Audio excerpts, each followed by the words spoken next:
Well, the government tabled the economic survey for the current fiscal, that is 2021, in Parliament today. What is the economic survey? It's basically a detailed report on the state of the economy during the current year, that is the year past, because normally it used to be at the end of the year. So in the current year, it's a detailed report of the state of the economy. It lists the key challenges before the government and suggests various way outs. Now, you must remember this is a report prepared by the Finance Ministry, Department of Economic Affairs, by the Chief Economic Advisor. So it's essentially a slightly academic, erudite, and report about what are the challenges, what are the things that the government can do. It's more a blueprint, a wish list, if we want to put it, of an economist. That is why it is fairly devoid of the political economy touch, which is why very often you find that the economic survey, very little of it is really carried through in the government's subsequent budget speech of the finance minister.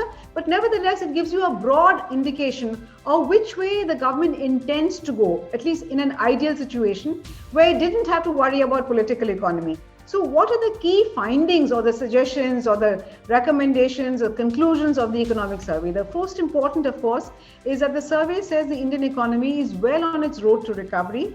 It's going to be a V-shaped recovery, and it expects that in the next fiscal, the Indian economy will grow at 11%, which is the fastest since independence. Now, that may make your eyes pop, but you must remember that this needs to be taken with not just a pinch of salt, but almost a bucket of salt, simply because in the current fiscal, the economy is going to contract by 7.7%.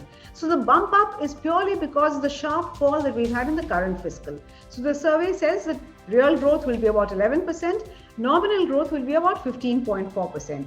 And so though these numbers look very eye-popping, I would think they're realistic, not because the Indian economy is going to do so well, but simply because we've fallen so low in the current fiscal. The nominal GDP 15.4% is important for budget calculation simply because the government's tax revenue, the tax estimates, are based on the nominal GDP growth. So if the economy is going to grow at 15.4%, the government can be reasonably confident that our tax revenues will do far better, at least in absolute terms, than they have done in the current fiscal. But the current fiscal, one must also remember, has also been completely marred by COVID, which ensured there was virtually no economic activity for about 2 months, and then very slowly were the lockdowns lifted. So it would not be really fair to compare the numbers of this fiscal with the next fiscal. So hopefully these numbers of 15.4 would be realized and the government's revenues will improve. At the same time, the survey makes a number of important recommendations. One of the important recommendations that has been made, and which many economists have argued in the past as well, is that the government should not be unduly concerned about the fiscal deficit. That is the excess of government expenditure over government's receipts, simply because this has been a very unusual year. The government has huge expenses on hand by virtue of healthcare, by virtue of the vaccine rollout. It also needs to spend hugely on infrastructure. So the survey makes a very important point to the government that don't worry about the fiscal deficit. It also says that the rating agencies who have tended to frown upon a high fiscal deficit, they have not really been very fair to India, because always we have got a rating lower than what our macro fundamentals would warrant. So that is the important message that is sending to the government. Please don't hesitate to spend. Fiscal policy must be counter-cyclical, and don't worry about the rating agencies, because rating agencies have very often not been fair to us. The rating that the rating agencies give us do not really reflect our macroeconomic fundamentals. And I would agree with this assessment simply because, as I said today, our macroeconomic fundamentals are very sound. And if you look at the kind of money that has been coming into this country, whether by way of portfolio investment or foreign direct investment, this has been one of the best years for both. So the rating agencies, I think, really markets have now become smarter than rating agencies. So this is an important message that the survey carries out. Another important message that is there in the survey is that we need to spend on healthcare. Now, this is something that many people have been shouting from the rooftops in the past, that healthcare and education, these are two key areas which successive governments have neglected. Our East Asian neighbors focused on improving human capital. They spent on healthcare, they spent on education, which is why they are where they are today and why we are where we are today. So the survey makes this very important point that please do not hold back on healthcare, because the revival of the economy is critically linked to how we do cope with coronavirus. So it argues for increasing the healthcare spend from roughly about little less than 2% of GDP today center and states combined, to about 3% of GDP. So that's a third important message that the survey is trying to give to the government. Another important message that the survey is going to try to give the government is that you have given, in the case of the financial sector, many regulatory forbearances. That means you have turned, RBI has turned a blind eye to many non-performing assets in the hope that as the economy improves, many of these non-performing assets will become performing, and the financial system will not be able to cope with so many non-performing assets.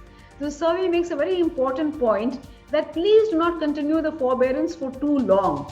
If you continue the forbearance for too long, as we did after the 2008 crisis, it can have far worse effects. So please withdraw the forbearance once you feel the economy is reviving. Of course, it does not put a timeline, but it says that it can be very deleterious if you continue forbearance for longer than warranted. The moment you remove the forbearance, please have an asset quality review so that you have greater transparency. We know the true health of the financial sector. Another very important thing which I found interesting in the survey, frankly, is that the survey always tries to link economics and all these very erudite subjects to the common man. So last year's economic survey spoke of something known as Thalinomics. This year, the survey computes what it calls as an index of the bare necessities of life. Remember in Jungle Book, there's a thing about the bare necessities of life. Everybody just wants the bare necessities of life. So the survey computes a state-wise index of the bare necessities of life. And here there are two things, one good and not so good. The good thing really is that between 2012 and 2018, almost all the states, there has been an improvement in access to the bare necessities of life. And here it defines the bare necessities of life in terms of 5 parameters: access to water, sanitation, housing, microenvironment, and what it calls other facilities. Somewhat to my surprise, access to healthcare has not been included as one of the bare necessities of life.